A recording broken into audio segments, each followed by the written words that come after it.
नमस्कार. आज आपण चौरसातील संख्या हा मंथन, प्रज्ञाशोध परीक्षा व मिशन आरंभ परीक्षेसाठी उपयुक्त असणारा घटक अभ्यासणार आहोत.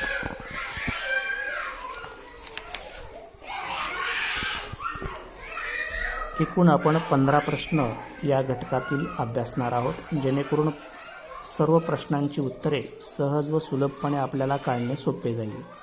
या ठिकाणी वर्तुळाचा प्रश्न दिलेला आहे. अशा प्रकारे वर्तुळाचा प्रश्न क्रमांक 1 जो आहे तो वर्तुळाचा प्रश्न आहे, वर्तुळामध्ये आलेला प्रश्न आहे. अशा प्रकारे वर्तुळाचा जर प्रश्न आला तर ज्या वर्तुळामध्ये आलेल्या ज्या संख्या आहेत त्या संख्यातील ज्या समोरासमोरच्या संख्या आहेत त्यांचा संबंध अशा प्रकारच्या प्रश्नामध्ये जोडायचा असतो. आता इथे हे 3 आहे, 3च्या समोर 9 आहे, 2च्या समोर 4 आहे, 4च्या समोर 16 आलेला आहे. निश्चितपणे आपण थोडं काळजीपूर्वक पाहिलं तर आपल्या लक्षात येतं की हा 2चा वर्ग 4 आहे, 3चा वर्ग 9 आहे, 4चा वर्ग 16 आहे. मग निश्चितपणे 1चा वर्ग इथे येणार आहे, म्हणजे 1चा वर्ग किती आहे? 1च. म्हणजे पर्याय क्रमांक 2 हे या प्रश्नाचं उत्तर आहे. आता आपण दुसऱ्या प्रश्नाकडे जाऊया. इथे सुद्धा वर्तुळाचाच प्रश्न आहे आणि वर सांगितल्याप्रमाणे इथे सुद्धा आपल्याला त्या समोरासमोरच्या संख्येचा संबंध या ठिकाणी जोडायचा आहे. आता आपण पाहूया. 9 आणि 13, 9च्या समोर 13, 10च्या समोर 12, 6च्या समोर 16 आहे, 8च्या समोर प्रश्नचिन्ह, म्हणजे या प्रश्नचिन्हाच्या ठिकाणचं आपल्याला उत्तर काढायचं आहे. थोडंसं आपण पाहूया काळजीपूर्वक काय होऊ शकतं. 9 आणि 13ची आपण बेरीज करून पाहूया. 13 आणि 9 किती होतं? 22. ठीक आहे. मग 10 आणि 12ची करूया. 12 आणि 10 22. थोडंसं जुळतंय. मग आता 6 आणि 16ची करून पाहूया.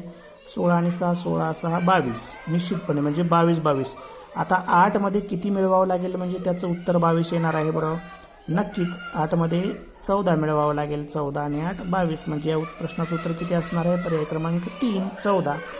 आता हे बघा, प्रश्न क्रमांक 3 याच्यामध्ये चौकोनामध्ये हे प्रश्न आलेले आहेत. या ठिकाणी पहा, 12 8 96, 9 6 54. आता अगदी सोपा प्रश्न आहे. 12 आणि 8चा गुणाकार केलेला, 12 8 96, 9 6 54. त्याचप्रमाणे 5 8 40. या प्रश्नाचं उत्तर येणार आहे 40, म्हणजे पर्याय क्रमांक 4. आता प्रश्न 4 हे पहा. या ठिकाणी आता आपल्याला या ठिकाणी थोडंसं काळजीपूर्वक पाहावं लागणार आहे. 2 3 5 7 13 17 19. थोडं काळजीपूर्वक पाहिल्यावर थोडं लक्षात येईल लगेच की हा मूळ संख्यांचा गट आहे. 2 2च्या नंतर येणारी मूळ संख्या 3 3च्या नंतर येणारी 5 5च्या नंतर येणारी 7 7च्या नंतर येणारी कोणती मूळ संख्या आहे? हो, 11 आहे. पर्यायामध्ये 9 दिलेला आहे, परंतु 9 ही मूळ संख्या नाही, त्याच्यामुळे आपल्याला मूळ संख्यांचा गट आहे, म्हणजे याचं उत्तर काय येणार आहे? 11, पर्याय क्रमांक 3. पुढे जाऊया. 5वा प्रश्न पाहूया आपण. हा 5वा प्रश्न आहे.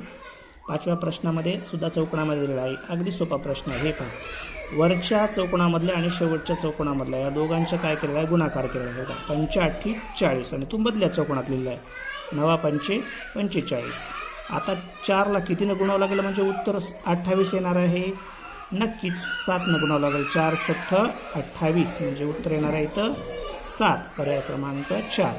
आता हा प्रश्न क्रमांक 6. पुन्हा एकदा आता सांगितल्याप्रमाणे अशा प्रकारचं वर्तुळ आल्यानंतर त्यांचा काय शोधायचे? समोरासमोरच्या संख्येमध्ये काय सहसंबंध आहे ते आपल्याला शोधायचं आहे. आता इथं आपण सहसंबंध शोधण्याचा प्रयत्न करूया.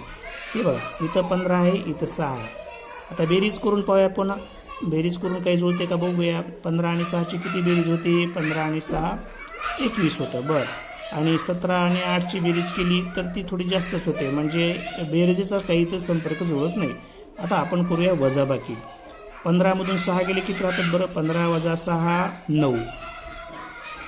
17 मधून 8 गेले किती राहतात? 9. 20 मधून 11 गेले किती राहतात? 9. म्हणजे आता आपल्याला 11 मधून किती वजा करावं लागेल म्हणजे त्याचं सुद्धा उत्तर किती येणार आहे? 9. किती करावं लागेल वजा? 11 मधून आपल्याला करावं लागतील 2 वजा. 11 वजा 2 बरोबर 9, म्हणजे आपलं उत्तर काय असणार आहे? पर्याय क्रमांक 3. आता हे बघा, इथं चौकोनामध्ये दिला आहे प्रश्न क्रमांक 7वा. अगदी सोपा प्रश्न आहे बघा हा. हे बघा, 4च्या समोर 16 आहे, 8च्या समोर 32 आहे, 5च्या समोर 20 आहे. थोडं काळजीपूर्वक पाहिल्यावर आपल्या लक्षात आलं की प्रत्येकाचाच पाडा 4 पर्यंत म्हटलेला आहे, किंवा प्रत्येक संख्येला 4 पर्यंत गुणले त्याच्या आलेला गुणाकार पुढच्या त्याच्या समोरच्या बाजूला लिहिला आहे. हे बघा, 5 चौक 20.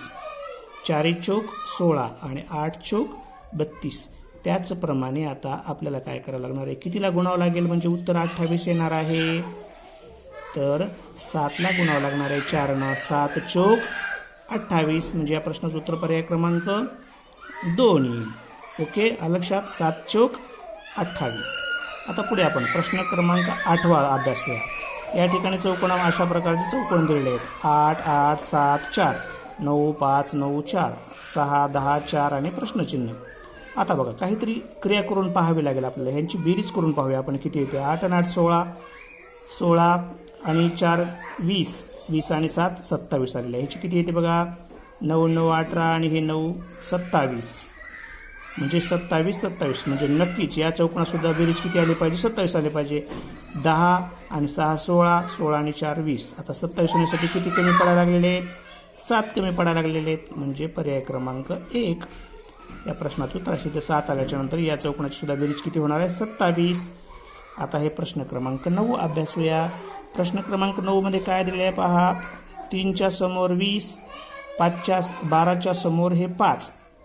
बरं, काय केलं असेल बरं याच्यामध्ये. आता पर्यायाकडे थोडं पाहूया आपण.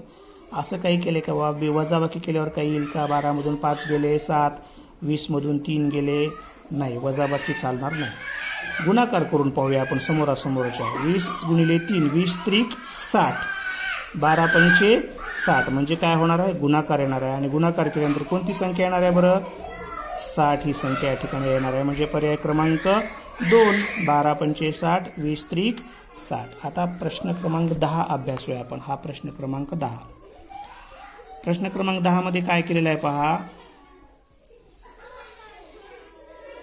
हे बघा, या दोघांचा गुणाकार केलेला आहे. वरच्या संख्येचा आणि खालच्या संख्येचा गुणाकार केला आहे. 8 चौक 32 आणि त्याची निमपट करून ती मधल्या चौकोनामध्ये लिहिलेली आहे. 8 चौक 32, 32ची निमपट किती, 16.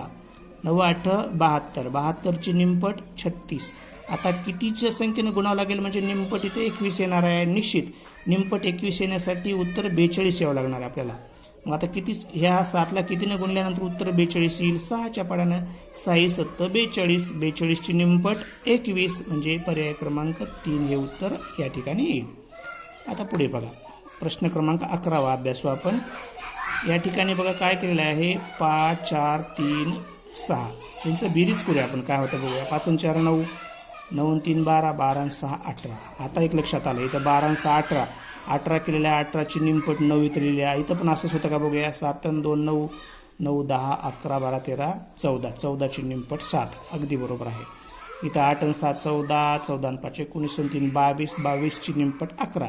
आता इथं काय होणार आहे, या सर्वांची बेरीज करावी लागेल आणि त्याची निमपट लिहायची. 11 आणि 4 15, 15 आणि 2 17, 17 आणि 3 20, 20ची निमपट किती येणार आहे, 10. पर्याय क्रमांक 4. आता हे बघा पुढे प्रश्न क्रमांक 12. प्रश्न क्रमांक 12 मध्ये काय केलेलं आहे बघा. 9च्या पुढे 108, 8च्या पुढे 96, 4च्या पुढे 48. नक्कीच काहीतरी कुठल्या तरी एका संख्येने गुणाकार केल्यानंतर ही एकमेकाशी जुळणार आहे. 10 करून पहा. 10 नाही जमत. 12ने बघा, 12ने करू आपण. 12 9 108 आलेलं आहे बघा. 12 8 96, 12 चौक 48. नक्कीच इथं उत्तर काय येणार आहे, 12. पर्याय क्रमांक 2. आता हे बघा 13व्या क्रमांकाचा प्रश्न, अतिशय महत्त्वाचा प्रश्न 13व्या क्रमांकाचा. हे पहा, अशा प्रकारचं त्रिकोण दिलेलं आहे.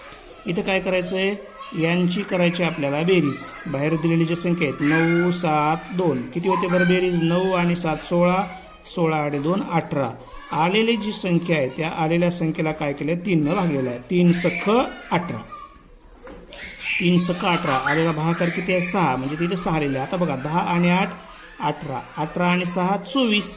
24ला 3 भागा, 24 भागिले 3 म्हणजे 3 8 24 म्हणजे आलेला जो भागाकार आहे तो इथं 8चा भाग गेला या ठिकाणी 8. त्याचप्रमाणे आता इथं उत्तर तर अगोदरच दिलेलं आहे 5. आता 5 हे उत्तर येण्यासाठी आणि 3 भागल्यानंतर 5 उत्तर यायचे म्हणजे आता आपल्याला इथं काय असं लागणार आहे, 15चं असं लागणार आहे वर. म्हणजे तिघांची बेरीज 15. 5 5 5 म्हणजे प्रश्नाचे चिन्ह काय येणार आहे, 5 येणार आहे. 3 5 15 इथं आले उत्तर. म्हणजे या प्रश्नचिन्ह 5 येण्यासाठी वरी सुद्धा किती असावं लागणार आहे, प्रश्नचिन्हाच्या ठिकाणी सुद्धा 5 असावं लागणार आहे.